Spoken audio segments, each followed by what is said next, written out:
আমার প্রশ্নটা হলো, কোরআনে বলা হয়েছে ধর্মগ্রন্থে কিছু না কিছু অবিশ্বাস্য গল্প থাকে। আমার একটা প্রশ্ন, কেন সবার জন্য অমুসলিমদের এই মন্তব্যটার কি উত্তর দেবেন? আপনি বললেন যে যিশু বাইবেলের অনেক কথা কোরআনের সাথে মিলে যায়। আমার একটা প্রশ্ন আছে। ধর্ম, খ্রিস্টান ধর্ম, তারপর ইসলাম। আসসালামু আলাইকুম প্রিয় দর্শক, ডাক্তার জাকির নায়েককে 10টি চ্যালেঞ্জিং প্রশ্ন করা হয়েছে। হ্যাঁ প্রিয় দর্শক, ডাক্তার জাকির নায়েক কি পারবে তাদের উত্তর দিতে? একজন ভাই বলছেন যে কেন আল্লাহ একটা ধর্ম সৃষ্টি করলেন না? আল্লাহ যদি ইসলাম ধর্ম যদি শান্তির ধর্ম হয়, তাহলে আল্লাহ কেন এতগুলো ধর্ম সৃষ্টি করলেন? তিনি একটা ধর্ম সৃষ্টি কেন করলেন না? আরেকজন ভাই কোরআন সম্পর্কে প্রশ্ন করেছিলেন। একজন ভাই বলছেন যে যীশু খ্রিস্ট নাকি ঈশ্বর, তিনি হলো আল্লাহ আমাদের। তো এই শুনে ডাক্তার জাকির নায়েক কিন্তু কঠিন উত্তর দিবেন। ডাক্তার জাকির নায়েককে খুবই চ্যালেঞ্জিং প্রশ্ন করা হয়েছে। হিন্দু ভাইরা অবাক করা প্রশ্ন করছেন ডাক্তার জাকির নায়েককে। হ্যাঁ প্রিয় দর্শক, তো ডাক্তার জাকির নায়েক সেই হিন্দু ভাইদিকে কঠিন উত্তর দিবেন। তো ভিডিওটি সম্পূর্ণ লাস্ট পর্যন্ত না দেখে যাবেন না, কিন্তু এই ভিডিওটিতে খুব গুরুত্বপূর্ণ তথ্য কিন্তু আমরা জানতে পারবেন। মুসলিম ধর্মের ভাইরা কিন্তু ভিডিওটিকে আপনার এড়িয়ে যাবেন না। মুসলিম ধর্মের ভাইরা কিন্তু ভিডিওটিকে অত্যবশ্যই না টেনে লাস্ট পর্যন্ত আপনারা দেখবেন। হ্যাঁ প্রিয় দর্শক, আপনার ইমান জেগে যাবে, আপনার ইসলাম ধর্ম প্রতি কিন্তু ভালোবাসা বেরিয়ে যাবে। তো ভিডিওটি খুব গুরুত্বপূর্ণ হতে যাচ্ছে, তো ভিডিওটিকে না টেনে লাস্ট পর্যন্ত দেখার অনুরোধ রইল। তো ভিডিওটি শুরু করার আগে আপনি যদি এরকম ইসলামিক প্রচারিক ভিডিও দেখতে চান, তো অবশ্যই আমাদের আল্লাহ চ্যানেলটিকে সাবস্ক্রাইব করে রাখবেন। এই চ্যানেলটি শুধু আমরা ইসলামিক প্রচারক ভাই বানানো হয়েছে, তো অবশ্যই আমাদের আল্লাহ চ্যানেলটিকে সাবস্ক্রাইব করে রাখবেন। চলুন আমরা ডাক্তার জাকির নায়েক সেই ভাইদের 10টি চ্যালেঞ্জিং প্রশ্নের উত্তর দিতে পারবেন কি? চলুন আমরা সেই ডাক্তার জাকির নায়েকের মেন প্রশ্ন উত্তর পর্বটি আমরা দেখে আসি। ঈশ্বর বিশ্বাস করেন? হ্যাঁ, আপনি কি বিশ্বাস করেন যীশু খ্রিস্ট ঈশ্বর? আমি বিশ্বাস করি তিনি ঈশ্বর, তিনি আমাদের ঈশ্বরের পুত্র। এমন কোনো কথা কি আছে সম্পূর্ণ বাইবেলে যেখানে যীশু খ্রিস্ট তারপর শান্তি প্রকাশিত নিজে বলেছেন, কোনো ব্যর্থহীন বাক্য, কোনো সুস্পষ্ট উক্তি আপনার জানা মতে বাইবেলের মধ্যে যেখানে যীশু খ্রিস্ট তারপর শান্তি প্রকাশিত নিজে বলেছেন যে আমি ঈশ্বর, অথবা বলেছেন আমার উপাসনা করো? যদি আপনি বাইবেলের কোনো উচ্ছেদ দেখাতে পারেন সুস্পষ্ট করে বলা ব্যর্থহীনভাবে, যেখানে যীশু খ্রিস্ট তারপর শান্তি প্রকাশিত নিজে বলেছেন তিনি ঈশ্বর, অথবা বলেছেন আমার উপাসনা করো, আমি আপনার সঙ্গে আপনার ধর্ম গ্রহণ করব। এবং আমি আপনাকে বলছি, একটিও ব্যর্থহীন বাক্য খুঁজে পাবেন না সম্পূর্ণ বাইবেলে যেখানে যীশু খ্রিস্ট বা ইসলাম নিজে বলেছেন তিনি ঈশ্বর কিংবা তার উপাসনা করতে। আপনি বাইবেল পড়ে দেখবেন যীশু খ্রিস্ট বা ইসলাম নিজে বলেছেন, এটা উল্লেখ আছে গসপেল অফ জন অধ্যায় নম্বর 14 অনুচ্ছেদ নম্বর 28, তিনি বলেছেন আমার পিতা আমার চেয়ে মহান। গসপেল অফ জন অধ্যায় নম্বর 10 অনুচ্ছেদ নম্বর 29, আমার পিতা সবার চেয়ে মহান। গসপেল অফ ম্যাথিউ অধ্যায় নম্বর 12 অনুচ্ছেদ নম্বর 28, আমি শয়তানকে তাড়িয়ে দেই ঈশ্বরের আত্মার সাহায্যে। গসপেল অফ লুক অধ্যায় নম্বর 11 অনুচ্ছেদ নম্বর 20, আমি ঈশ্বরের আত্মার সাহায্যে শয়তানকে তাড়িয়ে দেই। গসপেল অফ জন অধ্যায় নম্বর 5 অনুচ্ছেদ নম্বর 30, আমি নিজে নিজে কিছু করতে পারি না, আমি যেমন শুনি তেমন বিচার করি, আর আমার বিচার সঠিক। আমি আমার ইচ্ছা পূরণ করি না, বরং আমার পিতার ইচ্ছা পূরণ করি। যে কেউ যদি বলে যে আমি আমার ইচ্ছা পূরণ করি না বরং সর্বশক্তিমান ঈশ্বরের ইচ্ছা পূরণ করি, সে মুসলিম। যীশু খ্রিস্ট ইসলাম ছিলেন একজন মুসলিম, এটা পরিষ্কার উল্লেখ আছে বুক অফ অ্যাক্টস অধ্যায় নম্বর 2 অনুচ্ছেদ নম্বর 22। হে ইসরায়েলগণ, শোনো, এই নাজারেতের যীশু ঈশ্বর মনোনীত ব্যক্তি, তোমাদের মধ্যে হতে বিস্ময় মজুজা ও নিদর্শন সহ যা ঈশ্বরটাকে করার তোমরা তার সাক্ষী। ঈশ্বর মনোনীত ব্যক্তি তোমাদের মধ্যে হতে ঈশ্বর নন, তোমাদের মধ্যে ঈশ্বর মনোনীত ব্যক্তি বিস্ময় মজুজা ও নিদর্শন সহ যা ঈশ্বরটাকে দিয়ে করেন এবং তোমরা তার সাক্ষী। তাহলে যখন এটা বাইবেলে পরিষ্কারভাবে উল্লেখ আছে যীশু খ্রিস্ট ইসলাম ছিলেন ঈশ্বরের একজন পয়গম্বর কিন্তু ঈশ্বর নন, তাহলে কিভাবে আপনারা বিশ্বাস করেন তিনি ঈশ্বর? কারণ এটা হচ্ছে আমাদের ধর্মের শিক্ষা। যদি কেউ আপনাকে শেখায় 2 + 2 = 5, আপনি কি তা বিশ্বাস করবেন? হ্যাঁ কি না? না না না। এখন আমি আপনাকে অনেকগুলো উদ্ধৃতি দিচ্ছি বাইবেল থেকে, তাহলে আমি আপনাকে অনুরোধ করব এই সবগুলো রেফারেন্স পরীক্ষা করুন। গসপেল অফ জন অধ্যায় 14 অনুচ্ছেদ নম্বর 28, গসপেল অফ জন অধ্যায় 10 অনুচ্ছেদ নম্বর 29, গসপেল অফ ম্যাথিউ অধ্যায় 12 অনুচ্ছেদ 28, গসপেল অফ লুক অধ্যায় 11 অনুচ্ছেদ 20, গসপেল অফ জন অধ্যায় 5 অনুচ্ছেদ 30, যা প্রমাণ করে যে যীশু খ্রিস্ট তারপর শান্তি প্রকাশিত নিজে বলেছেন যে তোমরা অনুসরণ করো শেষ পয়গম্বর নবী মুহাম্মদ সাল্লাল্লাহু আলাইহি সাল্লামকে, এবং ইনশাআল্লাহ আপনি আরো ভালো খ্রিস্টান হবেন। আমি বিশ্বাস করি যে আমরা মুসলিমরা খ্রিস্টানদের চেয়েও ভালো খ্রিস্টান, কেননা আমরা যীশু খ্রিস্টের তারপর শান্তি প্রকাশিত সত্যিকারের শিক্ষা বেশি অনুসরণ করি তথাকথিত খ্রিস্টানদের চেয়ে। আমার প্রশ্নটা হলো, কোরআনে বেশ কিছু জায়গায় বলা আছে যে আকাশমণ্ডলী এবং পৃথিবী তৈরি হয়েছে 6 দিনে, কিন্তু সূরা ফুসিলাতে বলা হয়েছে যে আকাশ এবং পৃথিবী তৈরি হয়েছে 8 দিনে।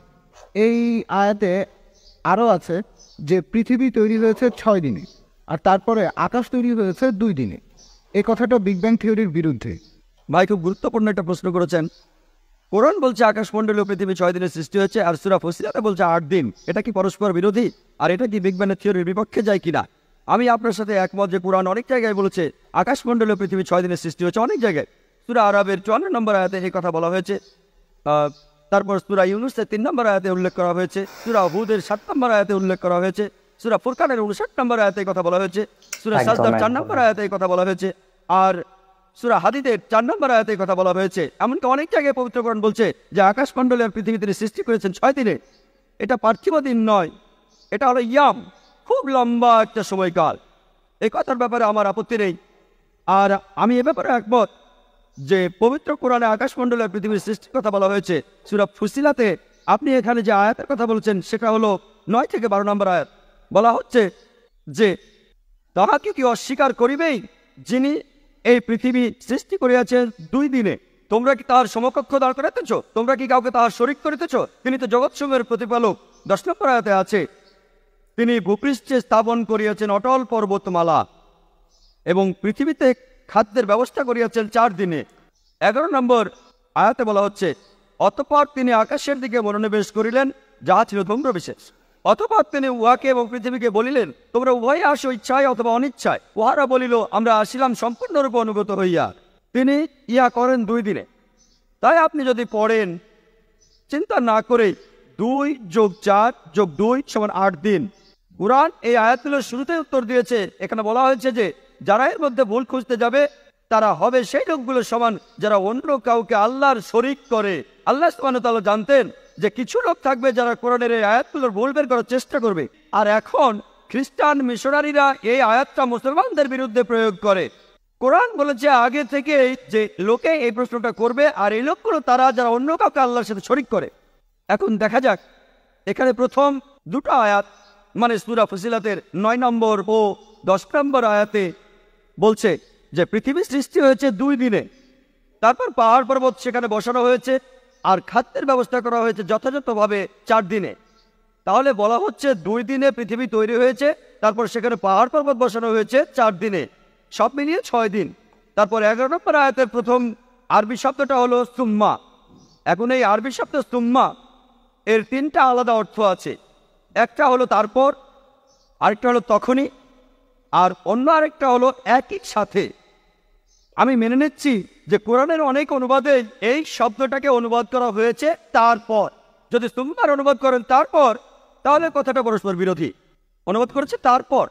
আকাশমণ্ডলী সৃষ্টি হলো 2 দিনে, অর্থাৎ 2 + 4 + 2 = 8 দিন। তবে এখানে সঠিক অনুবাদ হবে, এখানে সুম্মা শব্দটার অনুবাদ হবে তখনই অথবা একই সাথে। আর আব্দুল্লাহ ইউসুফ আলহামদুলিল্লাহ এই আয়াতে সুম্মা শব্দটার সঠিক অনুবাদ করেছেন, অর্থাৎ একই সাথে। যদি সুম্মার অনুবাদ করেন তখনই বা একই সাথে, এর অর্থ দাঁড়াবে যখন পৃথিবী আর পাহাড় পর্বত 6 দিনের সৃষ্টি হলো একই সাথে, আকাশমণ্ডলীর সৃষ্টি হয়েছে 2 দিনে। যেমন ধরেন কোন একজন নির্মাতা তিনি কথা বললেন যে আমার কোম্পানি একটা 10 তলা বাড়ি বানিয়েছে, একই সাথে বাড়ির চারপাশের দেয়ালটাও বানিয়েছে, মোট 6 মাস সময়। এরপর কোনো একজন লোক সেখানে ফ্ল্যাট কিনতে গেলেন, তারপর সেই নির্মাতার সাথে কথা বললেন, বাড়িটা সম্পর্কে বিস্তারিত জানতে চাইলেন। নির্মাতা বললেন বেসমেন্ট তৈরি করতে 2 মাস লেগেছে, আর পরের 4 মাসে 10 তলা বাড়িটা বানিয়েছি। আর যখন আমি বেসমেন্ট আর বাড়িটা বানাচ্ছিলাম, এই কাজের সাথে সাথেই আমি এই বাড়ির চারপাশের দেয়ালটা বানিয়েছি 2 মাসের মধ্যে। এটা সম্ভব, কথাটা পরস্পর বিরোধী নয়। এরপরও মোট সময় 6 মাস। তাহলে একইভাবে সূরা ফুসিলাতের 9 নম্বর থেকে 12 নম্বর আয়াতে বলা হয়েছে যে সময় পৃথিবী আর পাহাড় পর্বত 6 দিনের সৃষ্টি হলো, একই সাথে আকাশমণ্ডলীর সৃষ্টি করা হয়েছে 2 দিনে। এটা পরস্পর বিরোধী নয়। আর একইভাবে যদি অনুবাদ করেন তারপর, কথাটা বিজ্ঞানসম্মত হয় না, কারণ পৃথিবী আগে সৃষ্টি করা হয়েছে তারপরে পাহাড় পর্বত, এটা পরস্পর বিরোধী। এছাড়াও পবিত্র কোরআনে সূরা বাকারার 29 নম্বর আয়াতে বলা হয়েছে যে আল্লাহ পৃথিবী সৃষ্টি করেছেন সুম্মা আকাশমণ্ডলী। তবে দুর্ভাগ্যজনকভাবে আব্দুল্লাহ ইউসুফ আলী এখানে সুম্মার অনুবাদ করেছেন তারপর। আর কোরআনে সূরা বাকারার 29 নম্বর আয়াতে তিনি সুম্মা শব্দের অনুবাদ করেছেন তারপর। আল্লাহ পৃথিবী সৃষ্টি করেছেন তারপরে আকাশমণ্ডলী, তখন এটা পরস্পর বিরোধী। এখানে সুম্মা শব্দটা সঠিক অনুবাদ হবে তখনই বা একই সাথে। যদি অনুবাদ করেন একই সাথে, তাহলে কথাটা পরস্পর বিরোধী নয়, কারণ বিগ ব্যাং থিওরি আমাদের বলে যে আকাশ আর পৃথিবী একই সাথে সৃষ্টি হয়েছে, আর সেটা নয়। কোরআনে পবিত্র কোরআনে অনেক জায়গায় আছে আমি আকাশমণ্ডলী ও পৃথিবী তৈরি করলাম, আরেক জায়গায় বলা হচ্ছে আমি পৃথিবী ও আকাশ তৈরি করলাম। সবশেষে আমি পবিত্র কোরআনের সূরা আম্বিয়া 30 নম্বর আয়াতের কথাটা উল্লেখ করছি। আওয়ালাম ইয়ারাল্লাযীনা কাফারু আন্না সামাওয়াতি ওয়াল আরদা কানাত রাতকান ফাতাকনাহুমা। অবিশ্বাসীরা কি ভাবিয়া দেখে না আকাশমণ্ডলী ও পৃথিবী মিশিয়া ছিল, আমি উভয়কে পৃথক করিলাম। কোরআনে বলা হয়েছে যে অবিশ্বাসীদের হৃদয় বন্ধ করা আছে, কিন্তু বিজ্ঞান আমাদের বলে মানুষের ব্রেইন চিন্তা করে, হৃদয় না। ভাই একটা প্রশ্ন করেছেন যে কোরআনে আছে অবিশ্বাসীদের হৃদয় ঢেকে দিয়েছেন আল্লাহ সুবহানাহু ওয়া তাআলা। আজকে বিজ্ঞান আমাদের বলে আমাদের ব্রেনই সব চিন্তা করে, হৃৎপিণ্ড না। আমিও একমত। তাহলে কোরআনকে অবৈজ্ঞানিক যখন বলা হচ্ছে হৃদয় ঢেকে দেওয়া হয়েছে, আমিও মেনে নিচ্ছি যে কোরআনে বিভিন্ন জায়গায় বলা হয়েছে, যেমন সূরা বাকারার 7 নম্বর আয়াতে বলা হয়েছে যে আল্লাহ হৃদয় ঢেকে দিয়েছেন কাফির লোকদের হৃদয়। সে কথাই বলা হয়েছে। এখানে যে আরবি শব্দটা আছে সেটা হচ্ছে কলব। এই আরবি শব্দ কলবের দুটো অর্থ আছে, একটা হলো হৃদয়, আরেকটা হলো বুদ্ধিমত্তা। তাই যদি সঠিকভাবে অনুবাদ করেন, এখানে বলা হয়েছে আল্লাহ তাদের বুদ্ধিমত্তাকে ঢেকে দিয়েছেন অবিশ্বাসীদের বুদ্ধিমত্তা। আর এটা বৈজ্ঞানিকভাবে প্রমাণিত যে বুদ্ধিমত্তাকে ঢেকে দেওয়া হবে, হৃদয়কে নয়। তবে একজন শ্রোতা আমাকে প্রশ্ন করেছিল, ভাই জাকির, আমি মেনে নিলাম যে কলব মানে হৃদয় আর বুদ্ধিমত্তাও হতে পারে, কিন্তু একটা আয়াতে বলা হয়েছে যে বুকের পেছনে হৃদয় থাকে। তাহলে এখানে আপনি কি উত্তর দেবেন? সেই লোক কোরআনের একটা আয়াত বলেছিল, সূরা হাজের 46 নম্বর আয়াতে উল্লেখ করা আছে, বলা হয়েছে যে চক্ষু তো অন্ধ নয়, বরং তাদের বক্ষের পশ্চাতে যে হৃদয় রয়েছে উহাই অন্ধ। তাহলে কোরআন বলছে যে চোখ আসলে অন্ধ নয়, তাদের বুকের ভেতরে যে হৃদয় আছে সেটাই অন্ধ। বিজ্ঞান আমাদের বলে যে চোখ দেখতে পারে, হৃদয় দেখতে পারে না। তাহলে কি এই আয়াতটা অবৈজ্ঞানিক? এখানে তো অনুবাদটা হৃদয়ই হবে, বুদ্ধিমত্তা হবে না। তখন তাকে বললাম আমি মানছি যে শব্দটার আসলে দুটো অর্থ আছে, তবে বুক শব্দটার জন্য যে আরবি ব্যবহার করা হয়েছে সেটা সাদর। সাদর শব্দটার আবার দুটো অর্থ আছে, একটা হলো বুক, আরেকটা হলো কেন্দ্র। পাকিস্তানে বলা হয় সদর, আর ইন্ডিয়াতে বলা হয় কেন্দ্র। সদরের আরেকটা অর্থ কেন্দ্র। তাহলে সঠিক অনুবাদটা হলো বস্তুত চক্ষু অন্ধ নয়, বরঞ্চ তাহাদের বুদ্ধিমত্তা যাহা রইয়াছে কেন্দ্রে, বুদ্ধিমত্তাই অন্ধ। যেমন আমি আমার কথা শুরুতে কোরআনের একটা উদ্ধৃতি দিয়েছিলাম, সূরা তাহার 25 থেকে 28 নম্বর আয়াতে উল্লেখ করা আছে, রব্বি ইশরাহ লি সাদরি, হে আমার প্রতিপালক, আমার বক্ষ প্রশস্ত করিয়া দাও। রব্বি ইশরাহ লি সাদরি ওয়া ইয়াসসির লি আমরি ওয়াহলুল উকদাতাম মিন লিসানি ইয়াফকাহু কাওলি। এই দোয়াটা করেছিলেন মুসা আলাইহিস সালাম যখন আল্লাহ সুবহানাহু ওয়া তাআলা তাকে বললেন তার মানুষদের কাছে আল্লাহর বাণী পৌঁছে দিতে। তিনি আল্লাহকে বললেন, হে আমার প্রতিপালক, আমার বক্ষ প্রশস্ত করিয়া দাও। এখানে বক্ষ বা বুক সঠিক অনুবাদ নয়, এখানে বক্ষ আবার কি করবে? এর অর্থ হে আমার প্রতিপালক, আমার কেন্দ্রকে প্রশস্ত করিয়া দাও। রব্বি ইশরাহ লি সাদরি ওয়া ইয়াসসির লি আমরি, এবং আমার কর্ম সহজ করিয়া দাও। ওয়াহলুল উকদাতাম মিন লিসানি ইয়াফকাহু কাওলি, এবং আমার জিহ্বার জড়তা দূর করিয়া দাও, যাতে ওরা আমার কথা বুঝতে পারে। আপনারা হয়তো জানেন মুসা আলাইহিস সালাম তোতলা ছিলেন, হয়তো এটাও জানেন। সৌভাগ্য হোক আর দুর্ভাগ্য হোক, এমনকি আমিও একজন তোতলা, ছোটবেলায় আমিও তোতলা ছিলাম। তাই যে কোনো লেকচারের শুরুতে আর আজকেও লেকচার দেওয়ার আগে আমি দোয়া করেছি আল্লাহ সুবহানাহু ওয়া তাআলার কাছে, রব্বি ইশরাহ লি সাদরি, হে আমার প্রতিপালক, আমার কেন্দ্রকে প্রশস্ত করিয়া দাও। আমি সাহায্য চাইছি আল্লাহ সুবহানাহু ওয়া তাআলার কাছে, আমার কেন্দ্র প্রশস্ত করো আর আমার মুখের তোতলা আমি বন্ধ করে দাও। এমনকি এখনো যখন আমি স্টেজে কথা বলি না, আমি তখনও তোতলাই। এখানে আল্লাহ তাআলা আমাকে সাহায্য করছেন। রব্বি ইশরাহ লি সাদরি, হে আমার প্রতিপালক, আমার কেন্দ্রকে প্রশস্ত করিয়া দাও, আমার কর্ম সহজ করিয়া দাও, আমার জিহ্বার জড়তা দূর করিয়া দাও, আমার শ্রোতাদের সাথে আমান, যাতে তারা আমাকে বুঝতে পারে। তাই বৈজ্ঞানিকভাবে আপনারা যদি সূরা হাজের এই আয়াতটা দেখেন, সূরা হাজের 46 নম্বর আয়াত, এখানে বলা হচ্ছে যে তাদের চোখ অন্ধ নয়, আসলে তাদের বুদ্ধিমত্তা যেটা রয়েছে তাদের কেন্দ্রে সেটাই অন্ধ। কারণ তারা অন্ধ নয়, অবিশ্বাসীরা দেখতে পায়। তাদের অন্ধ বলাটা অবৈজ্ঞানিক। পবিত্র কোরআনের সূরা বাকারার 18 নম্বর আয়াতে উল্লেখ করা হয়েছে যে তারা বধির, মুখ ও অন্ধ, সুতরাং তারা নির্দিষ্ট পথে ফিরবে না। সুম্মুন বুকমুন উময়ুন ফাহুম লা ইয়ারজিউন, বধির, মুখ এবং অন্ধ, তারা নির্দিষ্ট পথে ফিরবে না। এখানে সত্যিকারের বধিরদের কথা বলা হচ্ছে না, বলা হচ্ছে অবিশ্বাসীদের কথা, যারা শুনেও শুনতে পায় না, আল্লাহ তাআলার নিদর্শন দেখেও তারা কোরআন মানতে চায় না। তাই কোরআন অনেক বেশি বৈজ্ঞানিক। কোরআন ঠিকই বলছে তারা দেখতে পায়, তাদের চোখ অন্ধ নয়, বরং তাদের বুদ্ধিমত্তা যেটা আছে তাদের কেন্দ্রে সেটাই অন্ধ। ধর্মগ্রন্থে কিছু না কিছু অবিশ্বাস্য গল্প থাকে। যেমন ধরেন কোরআনে আছে যে আবাবিল পাখিরা যুদ্ধক্ষেত্রে শত্রুদের উপরে পাথর ফেলছে, আর এইসব গল্প, এই গল্পগুলো বিশেষ করে বেশ শক্ত। এটা আমার প্রথম প্রশ্ন। ভাই আপনি প্রশ্ন করলেন কোরআনের কিছু কথা যেন পাখি উপর থেকে পাথর ফেলছে, সূরা ফিলের কথা, সূরা ফিলের 1 থেকে 5 নম্বর আয়াত। এরকম আরো অনেক আয়াত আছে। কোরআন বলছে শাতফুল কামার, নবীজি মুহাম্মদ সাল্লাল্লাহু আলাইহি ওয়াসাল্লাম চাঁদকে 2 ভাগ করেছিলেন। মুসা আলাইহিসসালাম সাগরকে 2 ভাগ করেছিলেন, এগুলো কঠিন কাজ। হ্যাঁ, এগুলোকে বলে অলৌকিক। অলৌকিক কাজ হলো সেগুলো যেগুলো কোনো ব্যাখ্যা মানুষ দিতে পারে না। মানুষের পক্ষে চাঁদকে 2 ভাগ করে ফেলা এটা অসম্ভব। আবার কোনো মানুষ সাগরকে 2 ভাগ করে ফেলবে, তার মধ্যে রাস্তা থাকবে, এটাও অসম্ভব। তাহলে এগুলোকে বলা হয় অলৌকিক। শুধুমাত্র ঈশ্বরই এটা করেন, আপনি আমি পারবো না। আমরা এই কাজের ব্যাখ্যা দিতে পারবো না। আমরা শুধু একটা উপায় এটা প্রমাণ করতে পারি, যদি সেই সময়ে ফিরে যায়। এখানে বর্তমান থেকে আমরা অতীতে যেতে পারবো না। 3000 বা 4000 বছর আগে গিয়ে আমরা দেখতে পারবো না মুসা আলাইহিস সালাম সাগরকে ভাগ করেছিলেন কিনা। তাহলে কি করবো? এই অলৌকিকগুলো আমরা অতীতে গিয়ে পরীক্ষা করতে পারছি না। কিন্তু পবিত্র কোরআনে এমন অনেক কথাই আছে যেগুলো এখন সত্যি প্রমাণিত হয়েছে। যেমন ধরুন, কোরআনে বলছে বিজ্ঞান নিয়ে কথা, বিগ ব্যাং সম্পর্কে। কোরআন বলছে চাঁদের আলোটা নিজস্ব আলো নয়।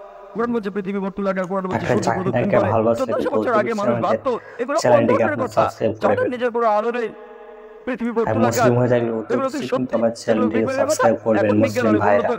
এখন আমরা জানি সবই সত্যি। তবে অতীতে কি রয়েছে জানার জন্য অতীতে যেতে পারবো না। আমার যুক্তি বলে কোরআনে যে কথাগুলো আছে কিছু পরীক্ষা করা যায়, কিছু পরীক্ষা করা যাবে না। আমরা অতীতে যেতে পারবো না, তাহলে এই ব্যাপারগুলো কিছুটা অপরিষ্কার। আমরা বর্তমানে যেগুলো পরীক্ষা করতে পারি সেই কথাগুলোর মধ্যে যা কিছু পরীক্ষা করতে পারি, ধরেন 80% চেক করতে পারি। আমার যুক্তি বলে 80% কোরআনে যে কথাগুলো আছে পরীক্ষা করতে পারি, সেগুলো একটা 100% সঠিক। যেগুলো আমরা চেক করতে পারি তার মধ্যে 1% ভুল নেই। যদি বলেন এমন ঘটনা ঘটেনি, শুধু অতীতে গেলেই সেটা প্রমাণ করতে পারবেন। যদি কোরআন বলে মুসা নবী সমুদ্রকে 2 ভাগ করেছিলেন, এটা ভুল, সেটা প্রমাণ করতে পারবেন না, সঠিকও প্রমাণ করতে পারবেন না। অতীতে যেতে পারবেন না, আমরা 3000 বছর আগে ফিরে যেতে পারি না। তাহলে যদি যুক্তি দিয়ে বলতে পারি এই ব্যাপারটা সত্যি হতে পারে, নাও হতে পারে, সত্যি হতে পারে, নাও হতে পারে। পাখিগুলো হয় মাত্র ফেলেছিল, না হয় ফেলেনি, ঠিক আমরা বলতে পারি ব্যাপারটা পরিষ্কার না। যদি পারমাণবিক প্রমাণ কথা বলতেন 1000 বছর আগে, তারা বিশ্বাস করতো? তারা বলতো পাগলের প্রলাপ, ঠিক তেমন। কিন্তু এখন তো আমরা বিশ্বাস করি, কারণ বিজ্ঞান উন্নত হয়েছে। এখন দেখি পারমাণবিক বোমা, আণবিক বোমা। তাহলে পাখিরা পাথর ফেলছে, এটা সমস্যা কোথায়? এটা খুব সোজা। পারমাণবিক বোমা আরো কঠিন। তাহলে বুঝতে পারছেন আমরা অতীতে যেতে পারবে না। আমার যুক্তি বলে যেগুলো আজকে পরীক্ষা করতে পারি, পুরোনের যে বিষয়গুলো ভালোভাবে দেখতে পাচ্ছি, সেগুলোর মধ্যে পুরো 100% সত্যি বলে প্রমাণিত হয়েছে। 20% আমরা পরীক্ষা করতে পারবো না, কারণ অতীতে যেতে পারবো না, ভবিষ্যতে যেতে পারি না। বেহেশত আর দোজখের অস্তিত্ব বৈজ্ঞানিকভাবে প্রমাণ করতে পারবো না। হয়তো বলবেন যে ভাই জাকির, আপনি একজন ডাক্তার, কিভাবে বেহেশত দোজখ বিশ্বাস করেন? আমি বলি এটা 20% অস্বচ্ছ অংশের কথা। আমার যুক্তি বলে যখন 80% কোরআনের যতক্ষণে আমরা চেক করতে পারি এগুলো 100% সত্যি বলে প্রমাণিত হয়েছে, সেখানে 0.1% ভুল নেই। আমার যুক্তি বলে এই 20% ইনশাআল্লাহ আল্লাহ চাইলে সেটাও সত্যি প্রমাণিত হবে। হয়তো ভবিষ্যতে বিজ্ঞান উন্নত হবে, 20 বছর 50 বছর পরে আমরা পরকালের জীবন সম্পর্কে জানতে পারবো, আমরা বেহেশত সম্পর্কে জানতে পারবো। আমার যুক্তি বলে এটা যুক্তিপূর্ণ বিশ্বাস যে কোরআনের 0.0001% ভুল প্রমাণিত হয়নি। 80% একেবারে পুরোটাই সত্যি। তাই আমার যুক্তি বলে যে ইনশাআল্লাহ বাকি 20% যেটা চেক করা যাচ্ছে না, অতীতে ফিরে গিয়ে বা ভবিষ্যতে গিয়ে ইনশাআল্লাহ সেগুলো সত্যি হবে। আশা করি উত্তরটা পেয়েছেন। আমার সৌভাগ্যবশত এখানে আমি এসেছি আমার বন্ধুর সাথে, সে এখানে নিয়ে এসেছে।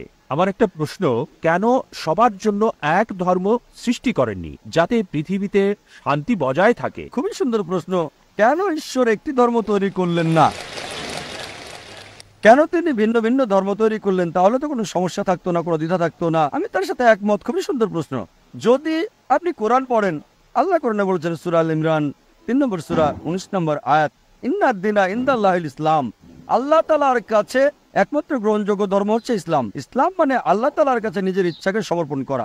যদি আপনি সবগুলো ধর্ম দেখেন, সর্বশক্তিমান ঈশ্বর নবী বা রাসূল প্রেরণ করেছেন এক ধর্ম প্রচারের জন্য। সকল নবী রাসূল আদম আলাইহিস সালাম থেকে শুরু করে নূহ, মুসা, ঈসা, মুহাম্মদ সাল্লাল্লাহু আলাইহি সাল্লাম, সকল নবীগণই আল্লাহ বলেন সূরা ফাতির 35 নম্বর সূরা 24 নম্বর আয়াতে, ওয়া ইম মিন উম্মাতিন ইল্লা খালা ফিহা নাযীর। এমন কোন জাতি বা গোত্র নেই যাদের কাছে সতর্ককারী প্রেরণ করা হয়নি। আল্লাহ বলেন সূরা রাদ 13 নম্বর সূরা 7 নম্বর আয়াত, কুল্লি কওমিন হাদ। প্রত্যেক জাতির কাছে সতর্ককারী প্রেরণ করা হয়েছে। ভাই, সকল নবীগণই যারা এসেছিলেন ঈশ্বরের কাছে নিজের ইচ্ছাকে সমর্পণের কথাই শিখিয়েছেন, একত্ববাদের কথা বলেছেন। আল্লাহ পবিত্র কোরআনে একাধিকবার বলেছেন যদি তিনি চাইতেন তবে সবাইকে আত্মসমর্পণকারী বানাতে পারতেন, মুসলিম বানাতে পারতেন। ভাই, মুসলিম শব্দটাকে ধর্ম মনে করবেন না। ইসলাম শব্দের অর্থ হলো এটা দিন, একটা জীবন ব্যবস্থা, নিজের ইচ্ছাকে সমর্পণ করা। আর মুসলিম মানে এরকম নাম থাকা নয় যে আব্দুল্লাহ, জাকির, সুলতান। মুসলিম হলো যে নিজের ইচ্ছাকে আল্লাহর কাছে সমর্পণ করে। যদি আপনার ইচ্ছাকে আল্লাহর কাছে সমর্পণ করেন তাহলে আমি আপনাকে বলবো মুসলিম। সুতরাং শুধু এই লেভেল দেখবেন না যে জাকির, সুলতান, আব্দুল্লাহ। আরবিতে মুসলিম মানে যে নিজের ইচ্ছাকে সমর্পণ করে, যদি কেউ নিজের ইচ্ছাকে সমর্পণ করে তিনি একজন মুসলিম। সুতরাং সকল নবীগণই শিক্ষা দিয়েছেন যে আমাদের ইচ্ছাকে সমর্পণ করতে হবে। সবাই এক ঈশ্বরের কথা শিক্ষা দিয়েছেন, সবাই তাওহীদ শিক্ষা দিয়েছেন, কিন্তু সময়ের আবর্তে সব গ্রন্থে পরিবর্তন হয়ে গেছে। এই কারণে সর্বশক্তিমান ঈশ্বর সর্বশেষ এবং চূড়ান্ত নবী মুহাম্মদ সাল্লাল্লাহু আলাইহি ওয়াসাল্লামকে প্রেরণ করেছেন, এবং সর্বশেষ ও চূড়ান্ত বার্তা পবিত্র কোরআন। সকল নবী যারা মুহাম্মদ সাল্লাল্লাহু আলাইহি ওয়াসাল্লামের আগে এসেছিলেন এবং সকল গ্রন্থ যেগুলো কোরআনের আগে এসেছিল সেগুলো শুধু সেই সময়কার লোকদের জন্য এসেছিল। কোরআনের 4টির নাম উল্লেখ আছে, তাওরাত, জবর, ইনজিল এবং কোরআন। তাওরাত হলো সেই ওহী বা ঈশ্বরের বাণী যা মুসা আলাইহিস সালামকে দেওয়া হয়েছিল। জবর ঈশ্বরের পক্ষ থেকে দাউদ আলাইহিস সালামকে দেওয়া হয়েছিল। ইনজিল হলো সেই ওহী বা ঈশ্বরের বাণী যা ঈসা আলাইহিস সালামকে দেওয়া হয়েছিল। আর কোরআন হলো সর্বশেষ এবং চূড়ান্ত বার্তা, সর্বশেষ ও চূড়ান্ত নবী মুহাম্মদ সাল্লাল্লাহু আলাইহি ওয়াসাল্লামকে দেওয়া হয়েছে। কোরআন আরো বলছে সূরা রাদ 13 নম্বর সূরা 38 নম্বর আয়াতে বলা হয়েছে, বিকুল্লি আজলিন কিতাব। প্রত্যেক যুগেই কিতাব দেওয়া হয়েছিল, অনেক কিতাবই নাযিল করা হয়েছিল, কিন্তু সব কিতাব যা কোরআনের আগের এবং সকল নবী যারা মুহাম্মদ সাল্লাল্লাহু আলাইহি ওয়াসাল্লামের আগে এসেছিলেন তারা শুধু সেই সময় এবং সেই সময়ের লোকদের জন্য প্রেরিত। এ কারণে সর্বশক্তিমান ঈশ্বর এটাকে সংরক্ষণ করে রাখেননি। যেহেতু কোরআন হলো সর্বশেষ এবং চূড়ান্ত বার্তা, তাই এটা শুধু মুসলিম বা আরবদের জন্য না, এটা সমগ্র মানব জাতির জন্য। এবং নবী মুহাম্মদ শুধু আরব বা মুসলিমদের জন্য নয়, তাকে প্রেরণ করা হয়েছে সমগ্র মানব জাতির জন্য। আর এই কারণে তার কথা উল্লেখ আছে বিশ্বের প্রধান প্রধান ধর্মগ্রন্থগুলোতে। আর এই কিতাব পবিত্র কোরআনে আল্লাহ বলেছেন সূরা হিজর 15 নম্বর সূরা 9 নম্বর আয়াতে, এই কোরআন আমি নাজিল করেছি, আমি এর হেফাজত করব। তার মানে আমরা দেখছি সর্বশক্তিমান ঈশ্বর রাসূল প্রেরণ করেছিলেন একটাই ধর্ম প্রচারের জন্য, মানে ঈশ্বরের কাছে নিজের ইচ্ছাকে সমর্পণ করার জন্য। আরবিতে এটা ইসলাম। যীশু খ্রিস্ট কখনোই খ্রিস্টান ধর্ম প্রচার করতে আসেননি। খ্রিস্টান শব্দটি যে বাইবেলে নেই এটা কি আপনি জানেন? পুরো বাইবেলে খ্রিস্টান শব্দটি খুঁজে পাবেন না। তিনি খ্রিস্টান ধর্ম প্রচার করেননি।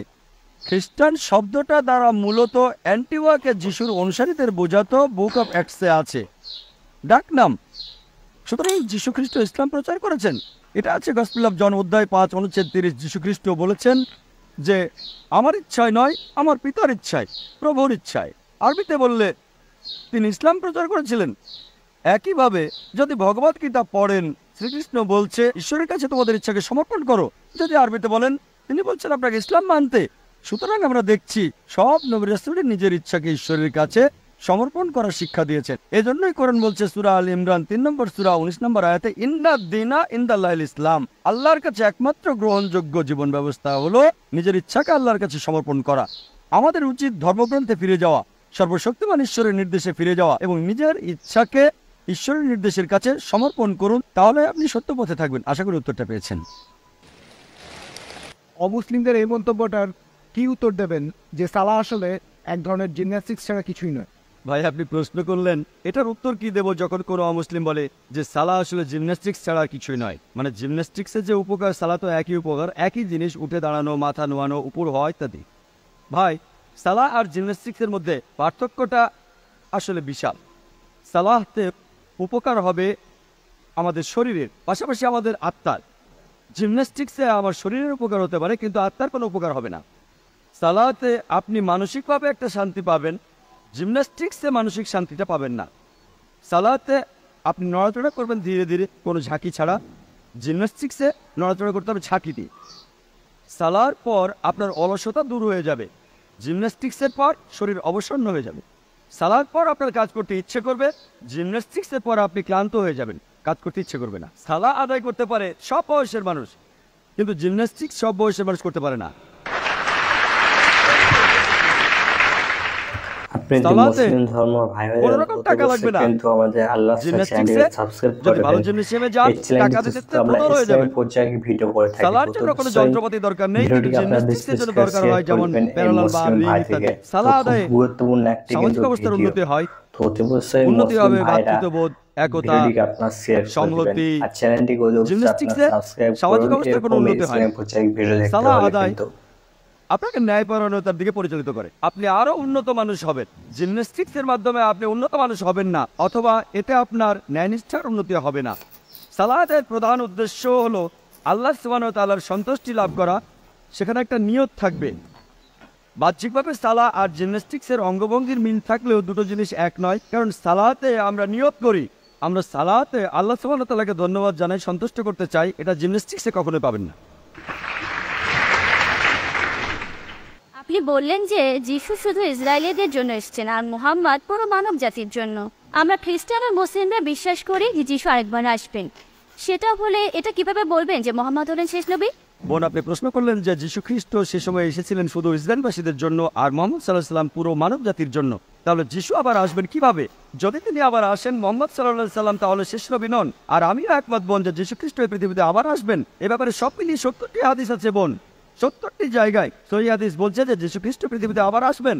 আর বাইবেলেও এটার উল্লেখ আছে যে যীশু খ্রিস্ট দ্বিতীয়বারের মতো এই পৃথিবীতে ফিরে আসবেন। তবে পবিত্র কোরআনে ওই কথা আছে, সূরা আহজাবের 40 নম্বর আয়াতে এই কথা উল্লেখ আছে, কানা মুহাম্মাদুন আবা আহাদিম মিন রিজালিকুম ওয়ালাকিন রাসূলুল্লাহ ওয়া খাতামুন নবিয়্যিন, যে মোহাম্মদ তোমাদের মধ্যে কোনো পুরুষের পিতা নন, বরং সে আল্লাহর রাসূল এবং তিনি হলেন সর্বশেষ নবী। এখন দুটো ঠিক কিভাবে? দুটো কথাই ঠিক, কারণ ঈসা আলাইহিস সালাম তিনি আবারও আসবেন। তিনি কি জন্য এই পৃথিবীতে আসবেন? তিনি একমাত্র নবী যাকে আল্লাহ জীবন্ত তুলে নিয়েছেন। আল্লাহ সুবহানাহু ওয়া তাআলা তার কোনো রাসূলকেই জীবন্ত অবস্থায় তুলে নেননি। পবিত্র কোরআনে সূরা নিসার 158 নম্বর আয়াতে উল্লেখ করা হয়েছে যীশু খ্রিস্টকে জীবন্ত অবস্থায় তুলে নেওয়া হয়েছে। 157 নম্বর আয়াত বলছে, মা কাতালু ওয়া মা সালাবু ওয়ালাকিন শুববিহা লাহু, তারা তাকে হত্যা করেনি, ক্রুশবিদ্ধও করেনি, কিন্তু তাদের মধ্যে এমন বিভ্রম সৃষ্টি হয়েছিল, যারা এই বিষয়ে মতভেদ করেছিল তাদের মনেও সংশয় ছিল। ইল্লাতি বাদান, তারা শুধু অনুমানই করতে পারে, ওয়া মা কাতালু ইয়াকিনা, এটা নিশ্চিত যে তারা তাকে হত্যা করেনি। 158 নম্বর আয়াত বলছে যে আল্লাহ সুবহানাহু ওয়া তাআলা তাকে নিজের কাছে নিয়ে গেছেন। আমরা মানি যিশু মারা যাননি, এমনকি বাইবেলও বলে যিশু খ্রিস্ট জীবিত ছিলেন। হাদিসও এই কথা বলে আর বাইবেলও বলে। তবে আমরা যেটা মানি, আল্লাহ সুবহানাহু ওয়া তাআলা যিশু খ্রিস্টকে নিজের কাছে জীবিত তুলে নিয়েছিলেন, কারণ তিনি হলেন মহান স্রষ্টার একমাত্র প্রেরিত দূত, যার অনুসারীরা ভাবে যে তিনি আসলে ঈশ্বর। আর কোনো রাসূল নেই। আদম, নূহ, মুসা, ইব্রাহিম, আইজায়া, ইসহাক, সলোমন, তারা সবাই শান্তিতে থাকুন, এই নবীদের অনুসারীরা কখনো বলেননি যে তাদের নবী নিজেকে ঈশ্বর বলেছেন। একমাত্র যে নবীর অনুসারীরা এটা মানে, এমনকি আজকের দিনেও মানে তাদের নবী ঈশ্বর, তিনি নবী ঈসা আলাইহিস সালাম। পবিত্র কোরআনে সূরা মাইদার 116 নম্বর আয়াতে উল্লেখ আছে, যিশু বলেছেন, হে আমার ঈশ্বর, আমার প্রভু, আপনি সাক্ষী থাকুন, আমি কখনোই বলিনি আমার উপাসনা করো, বরং আমি বলেছি আবুদুল্লাহ, আল্লাহর উপাসনা করো, রাব্বি ওয়া রাব্বুকুম, তিনি আমার এবং তোমাদের প্রভু। তাহলে যিশু খ্রিস্ট যখন আবার পৃথিবীতে আসবেন, তার অনুসারীদের এই কথা বলতে, তার তথাকথিত অনুসারীদের যারা বলেন নিজেকে তিনি ঈশ্বর বলেছেন, যে তিনি ঈশ্বর বলেননি। আর যিশু তখন কোন রাসূল হিসেবে আসবেন না, নবুয়ত পাওয়া বন্ধ হয়ে গেছে, তিনি পৃথিবীতে আসবেন, নতুন কোনো নির্দেশ নিয়ে আসবেন না। যিশু খ্রিস্ট ঈশ্বরের কাছ থেকে নতুন কোনো নির্দেশ নিয়ে আসবেন না, কারণ পবিত্র কোরআনে সূরা মাইদার 3 নম্বর আয়াতে উল্লেখ করা হয়েছে, আমি আজ তোমাদের দিন পূর্ণাঙ্গ করলাম। আল্লাহ সুবহানাহু ওয়া তাআলা বলছেন, আজ আমি তোমাদের দিন পূর্ণাঙ্গ করলাম এবং ইসলামকে তোমাদের দিন মনোনীত করলাম। এই কিতাবের পরে আর কোনো নির্দেশ আসবে না, কোনো কিতাব আসবে না, কারো উপর কোনো কিতাব নাজিল হবে না। যিশু খ্রিস্ট যখন পৃথিবীতে দ্বিতীয়বার আসবেন, তিনি আসবেন হযরত মুহাম্মদ সাল্লাল্লাহু আলাইহি সাল্লামের উম্মত হিসেবে, শেষ নবীজির উম্মত হিসেবে। আগেও তিনি মুসলিম ছিলেন, পরেও তিনি মুসলিম থাকবেন, তিনি ঈশ্বরের নতুন নির্দেশ আনবেন না। আর একই কথা হচ্ছে বাইবেলে, গসপেল বলছে যিশু দ্বিতীয়বার আসলে খ্রিস্টানরা তাকে বলবে, হে প্রভু, আমরা কি তোমার নামে বিস্ময়কর কাজ করিনি? যিশু দ্বিতীয়বার আসলে আপনারা জানেন তারা অনেক বিস্ময়কর কাজ করেছে। তারা বলবে, প্রভু, আমরা কি তোমার নামে অনেক বিস্ময়কর কাজ করিনি? যিশু তখন তাদের বলবেন, আমি তোমাদের চিনি না, তোমরা সবাই অপরাধী, তোমরা এখান থেকে চলে যাও। আমি এই কথাটা বলছি না, গসপেল বলছে যে যিশু দ্বিতীয়বার আসার পরে বলবেন, তোমরা সবাই অপরাধী, আমি তোমাদের কাউকেই চিনি না, তোমরা সবাই পাপী মানুষ, তোমরা এখান থেকে চলে যাও, আমি তোমাদের চিনি না। তিনি কাদের বলবেন? মুসলিমদের, হিন্দুদের বলবেন? তিনি একথা খ্রিস্টানদের বলবেন, যারা বলবে আমরা আপনার নামে বিস্ময়কর কাজ করেছি। বাইবেলের কথা বলছে যে যিশু খ্রিস্ট পৃথিবীতে দ্বিতীয়বার এসে বলবেন, এখান থেকে তোমরা চলে যাও, তোমাদের সবাই অপরাধী, তোমাদের চিনি না। তাহলে যিশু দ্বিতীয়বার এসে তিনি তার অনুসারীদের বলবেন, আমি নিজেকে ঈশ্বর বলিনি, বরং আমি বলেছি আবদুল্লাহ, আল্লাহর উপাসনা করো, রাব্বি ওয়া রাব্বুকুম, আমার প্রভুই তোমার প্রভু। ওয়া আখিরু দাওয়ানা আলহামদুলিল্লাহি রাব্বিল আলামিন। কোরআন আল্লাহ তাআলার পবিত্র গ্রন্থ, এটা লিখেছেন আল্লাহ নিজেই। যদি বাইবেলের অনেক কথা কোরআনের সাথে মিলে যায়, তাহলে বাইবেলের লেখক কে? যেহেতু বাইবেল আগে এসেছে, কোরআন সেখান থেকেই লেখা হয়েছে, অনেক কিছু নকলও করা হয়েছে। দয়া করে এটার একটা উত্তর দিবেন। প্রথম প্রশ্নের ব্যাপারে বলতে গেলে যে পবিত্র কোরআন যদি আল্লাহর বাণী হয় আর বাইবেলের অনেক কথা কোরআনের সাথে যদি মিলে যায়, তাহলে এই বাইবেলের লেখককে আল্লাহ তাআলাই কি বাইবেল লিখেছেন? আমরা বিশ্বাস করি যে কোরআন আল্লাহ তাআলার বাণী। এখন যেটা কোরআনের কথার সাথে মিলে যায়, সেই অংশটাকে আমরা আল্লাহর বাণী বলে মেনে নিতে কোনো রকম আপত্তি করব না। তার মানে এই না যে পুরো বাইবেলই আল্লাহ তাআলার বাণী। আমরা বিশ্বাস করি যে ইনজিল হলো সেই আসমানি কিতাব যেটা নাজিল করা হয়েছিল যীশু খ্রিস্টের উপর। তবে সেটা ছিল একটা নির্দিষ্ট সময় এবং নির্দিষ্ট জাতির জন্য। আল্লাহ সুবহানাহু ওয়া তাআলা এটাকে সংরক্ষণ করে রাখেননি। কিন্তু কোরআন হলো সর্বশেষ আর চূড়ান্ত আসমানি কিতাব। আল্লাহ কোরআনে বলেছেন সূরা হিজর অধ্যায় নম্বর 15 আয়াত নম্বর 9, আমি কোরআন অবতীর্ণ করেছি এবং অবশ্যই আমি এর সংরক্ষক। তার মানে এই পবিত্র কোরআন হলো ফুরকান, যেটা দিয়ে সঠিক আর বেঠিকের পার্থক্য করা যায়। কোনো কথা কোরআনের সাথে মিলে গেলে আমরা বলবো এই অংশটাকে আল্লাহর বাণী বলে মেনে নিতে আমাদের কোনো আপত্তি নেই। যদি আমাকে জিজ্ঞেস করেন যে এই বাইবেলের লেখককে, এখনকার দিনের খ্রিস্টান বিশেষজ্ঞরা বলেন যে বাইবেলের বইগুলো লিখেছেন বিভিন্ন লেখক। বাইবেল শব্দটা এসেছে গ্রিক শব্দ বিবলোস থেকে, অনেক বই মিলে একটা বই। বর্তমানের বাইবেল আমার মতে আর বিশেষজ্ঞগণের মতে একটা মিশ্রণ। এখানে কিছু কথা আছে যেগুলো আল্লাহ তাআলার বাণী, তার মানে ইঞ্জিলের ছিটে ফোঁটা আছে। এখানে নবী রাসূলগণের কিছু কিছু কথা আছে, এছাড়াও এখানে ঐতিহাসিকদের কথা আছে। একটা মিশ্রণ। কে লিখেছেন? অনেক মানুষও বাইবেলের কিছু অংশ লিখেছে। খ্রিস্টান বিশেষজ্ঞরা বলেছেন জন, ম্যাথিউ, আসলে গসপেল জনের মত অনুযায়ী, গসপেল ম্যাথিউর মত অনুযায়ী, গসপেল লুকের মত অনুযায়ী, আর কোরআন আমাদের বলছে সেই গসপেল যেটা যীশু খ্রিস্টের মত অনুযায়ী। আমরা বিশ্বাস করি ইঞ্জিলে যেটা নাজিল হয়েছিল যীশু খ্রিস্ট বা ঈসা আলাইহিস সালামের উপর, তবে এখনকার বাইবেল পাবেন গসপেল ম্যাথিউয়ের মত অনুযায়ী, গসপেল মার্কের মত অনুযায়ী, গসপেল লুকের মত অনুযায়ী, গসপেল জনের মত অনুযায়ী। আমরা বিশ্বাস করি সেই গসপেলে যেটা যীশু খ্রিস্টের মত অনুযায়ী। এমনকি খ্রিস্টান বিশেষজ্ঞরাও বলেন এই বাইবেল লিখেছে বিভিন্ন মানুষ। তাহলে আমরা পুরো বাইবেলটাকে মানতে পারি না আল্লাহ তাআলার বাণী বলে। এবারে দ্বিতীয় প্রশ্নটা নিয়ে বলি, পৃথিবীতে বাইবেল এসেছে প্রথমে আর কোরআনের কথা বাইবেল থেকে নকল করা হয়েছে। হ্যাঁ, এরকম একটা সম্ভাবনা থাকতেই পারে।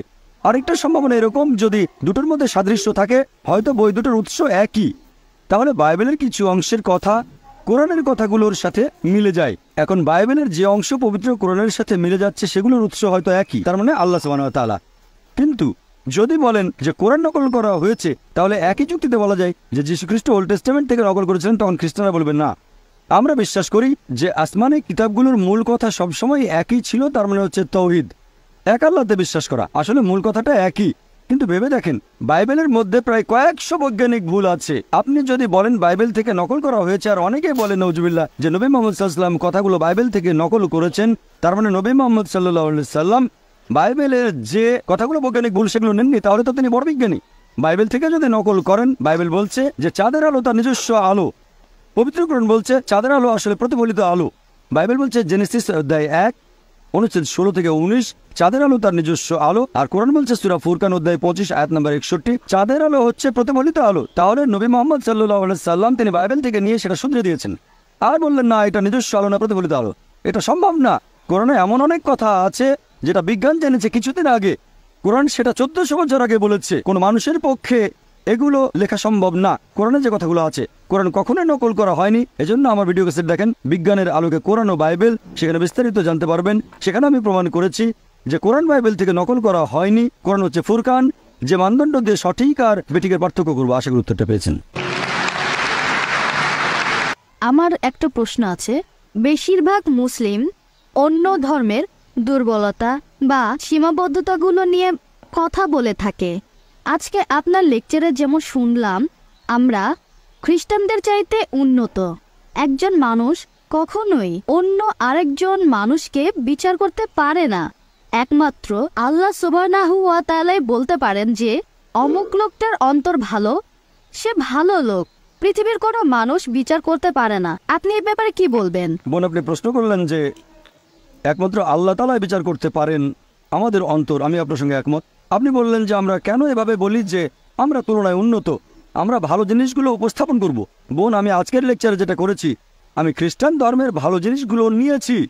আমি খ্রিস্টানদের উদ্দেশ্যে বলেছি যে যদি আপনারা যীশু খ্রিস্টের দেওয়া শিক্ষাগুলো মেনে চলেন তাহলে সেটা হবে ভালো। আমি তাদের উপরে তুলেছি, তাদেরকে ছোট করতে চাচ্ছি না। আপনি আমার কথাগুলো বুঝতে পারেননি। আমি আসলে বোঝাতে চেয়েছি, যখন এই কথাটা বলেছিলাম যে খ্রিস্টান বলতে যদি তাদের বোঝায় যারা যীশু খ্রিস্টের শিক্ষাগুলো ভালোভাবে মেনে চলে, তাহলে আমরা মুসলিমরা খ্রিস্টানদের চেয়ে আরো বেশি খ্রিস্টান। কোরআনের আয়াত মেনে আমি বলার চেষ্টা করেছি এসো সেই কথায় যা তোমাদের ও আমাদের মধ্যে এক। আমি কখনোই বলিনি যে আমরা তাদের চেয়ে উন্নত, বলেছি বাইবেলকে তাদের চেয়ে বেশি মানি, এটাই বলেছি। তারপর বলেছি আপনারাও কেন বাইবেলের কথাগুলো মেনে চলেন না, অন্তত সেগুলো মানেন যেটা কমন। আমি বাইবেল থেকে ভালো জিনিসগুলো নিয়েছি। যদি আপনাদের বাইবেল বলে যে শালীনতা বজায় রাখো, মহিলারা মাথায় কাপড় দেবে, মহিলারা পর্দার আড়ালে থাকবে, মহিলারা শালীন হবে, আমি বলছি আপনারা শালীন থাকছেন না কেন? কখন প্রমাণ করার চেষ্টা করলাম যে আমরা হচ্ছি উন্নত তাদের চেয়ে? আমি বলতে চেয়েছি আসুন আমরা অন্তত সেগুলো মেনে চলার চেষ্টা করি যেগুলো কমন। এটা আমার বানানো কৌশল না, আমাদের সৃষ্টিকর্তা আল্লাহ তাআলা এটা বলেছেন, এটা আমার বানানো না। আল্লাহ এভাবে কথা বলতে বলেছেন। যদি আপনি বলেন এটা ভুল, তার মানে বলছেন আল্লাহর কথা ভুল। আল্লাহ পবিত্র করে বলছেন সূরা আলে ইমরান অধ্যায় 3 আয়াত নম্বর 64, تعالوا إلى كلمة سواء بيننا وبينكم এসো সেই কথাই যা তোমাদের ও আমাদের মধ্যে এক। প্রথম সাদৃশ্য কি? أن لا نعبد إلا الله। আমরা আল্লাহ ছাড়া কারো ইবাদত করি না। আমরা অমুসলিমদের কাছে আল্লাহর এই বাণী প্রচার করব। আমরা সাদৃশ্যগুলো দেখব, সবচেয়ে সেরা সাদৃশ্য এক আল্লাহর ইবাদত করব। আশা করি উত্তরটা পেয়েছেন। এখানে প্রথমে আমাদেরকে দেখতে হবে ইহুদি ধর্ম, খ্রিস্টান ধর্ম, তারপর ইসলাম। একজন সত্যিকারের মুসলিম হতে গেলে আপনাকে প্রথমে বিশ্বাস করতে হবে ইহুদি আর খ্রিস্টান ধর্ম। আপনার মতে একজন মুসলিম তখনই মুসলিম হতে পারে যদি আগে ইহুদি আর খ্রিস্টান ধর্ম বুঝে তারপর ইসলাম বুঝতে চায়। আমি এটা মানতে পারছি না। আল্লাহ পবিত্র কোরআনে বলেছেন সূরা আলে ইমরান অধ্যায় নম্বর 3 আয়াত নম্বর 19, إن الدين عند الله الإسلام। আল্লাহ সুবহানাহু ওয়া তাআলার কাছে একমাত্র গ্রহণযোগ্য দিন হচ্ছে ইসলাম। মুসা নবী যে ধর্ম প্রচার করেছেন সেটা আসলে ছিল ইসলাম। তিনি ইহুদি ধর্ম প্রচার করেননি। যীশু খ্রিস্ট যে ধর্মটা প্রচার করেছেন সেটাও ছিল আসলে ইসলাম। তিনি খ্রিস্টান ধর্ম প্রচার করেননি। খ্রিস্টান ধর্ম শব্দটা বাইবেলের কোথাও নেই, এটা কি জানেন? খ্রিস্টান শব্দটা প্রথম ব্যবহার করা হয়েছে বুক অফ অ্যাক্টসে। বুক অফ অ্যাক্টস বলছে যে অ্যান্টিওকের লোকজন তারা যীশু খ্রিস্টের অনুসারীদেরকে ডাকতো খ্রিস্টান বলে, এই নামটা দেওয়া হয়েছে আর সেটা দিয়েছে অ্যান্টিওকের লোকজন। যীশু খ্রিস্ট তার জীবদ্দশায় কোনোদিন খ্রিস্টান শব্দটা শোনেননি, এটা কি জানেন? তাহলে তিনি খ্রিস্টান ধর্ম প্রচার করবেন কিভাবে? আপনি যেটা বললেন যে একজন মুসলিম প্রথমে জানবে ইহুদি আর খ্রিস্টান ধর্ম তারপর ইসলাম সম্পর্কে, এটা পুরোপুরি ভুল। إن الدين عند الله الإسلام। আল্লাহর কাছে একমাত্র গ্রহণযোগ্য দিন হচ্ছে ইসলাম। আল্লাহর সব নবী রাসূলগণ প্রচার করেছেন ইসলাম। আপনি এখনকার দিনে যে বাইবেল আর অন্যান্য ধর্মগ্রন্থ দেখছেন এগুলো আসলে মূল আসমানি কিতাবের বিকৃত রূপ। আপনার কাছে আমার প্রশ্ন যে আমি যেমনটা দেখেছি এরকম প্রচুর আছে, আমরা সবাই তাদেরকে জানি মুসলিম হিসেবে, এরা দরগায় যায়। এখন এই ব্যাপারে আপনি কি বলবেন? এখন মুসলিম এই আরবি শব্দটা সম্পর্কে বলতে গেলে সত্যিকারের মুসলিম যে আল্লাহর কাছে নিজের ইচ্ছাকে সমর্পণ করে, সত্যিকারের মুসলিম কখনো কোনো কবরকে সিজদা করবে না। আমি বিষয়টা জানি, বলবো না যে ভুল বলেছেন, আপনি ঠিকই বলেছেন।